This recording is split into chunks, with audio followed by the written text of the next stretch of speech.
Untuk mengatasi kekurangan lahan, bagaimana kalau menanam tumbuhan dan membangkitkan energi pada saat bersamaan?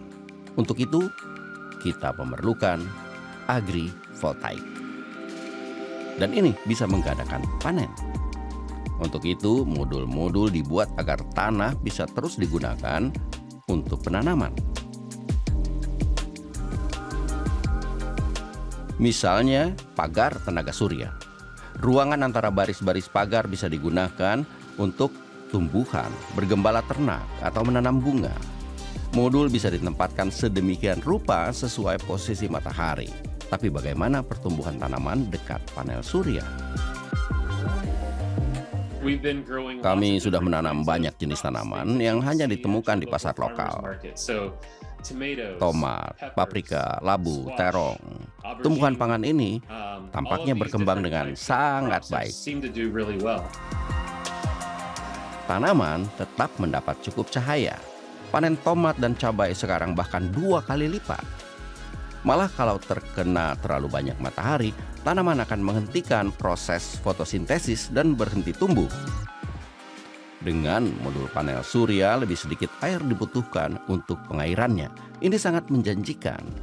Menurut sebuah studi, pasar dunia akan tumbuh 40% dalam 5 tahun mendatang. Terutama di kawasan yang sering mengalami kekeringan seperti India, Indonesia, banyak negara Afrika dan Amerika Selatan. Agrivoltaik akan menghemat banyak air. Lalu di mana lagi bisa ditempatkan modul sel surya?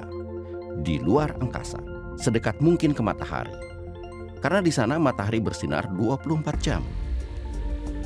Sel surya misalnya bisa ditempatkan di jalur rotasi bumi. Prakarsa Space Energy Initiative yang dipimpin Inggris merencanakan penempatan satelit pembangkit listrik tenaga surya tahun 2035 dengan sekitar 50 mitra dari industri, politik, dan ilmu pengetahuan. Amerika Serikat dan Cina dan Jepang juga ikut serta. Caranya, satelit mengumpulkan tenaga surya dengan panel surya raksasa yang ditempatkan sekitar 35.000 km dari bumi. Panel itu mengubah energi menjadi gelombang mikro yang dipancarkan ke bumi. Lalu di bumi, jaringan antena menerima pancaran dan mengubahnya menjadi listrik. Setiap satelit bisa terus-menerus menciptakan energi sebanyak 2 gigawatt, setara dengan energi dari 700 instalasi tenaga angin. Tapi satelitnya sangat besar dengan diameter sekitar 1,7 km dan bobot ribuan ton. Satelit itu bisa mendatangkan energi ke bumi selama 24 jam sehari, dan pancaran dari satelit dinilai aman, tidak merugikan hewan atau manusia. Tapi masih ada masalah dengan energi yang hilang saat transfer.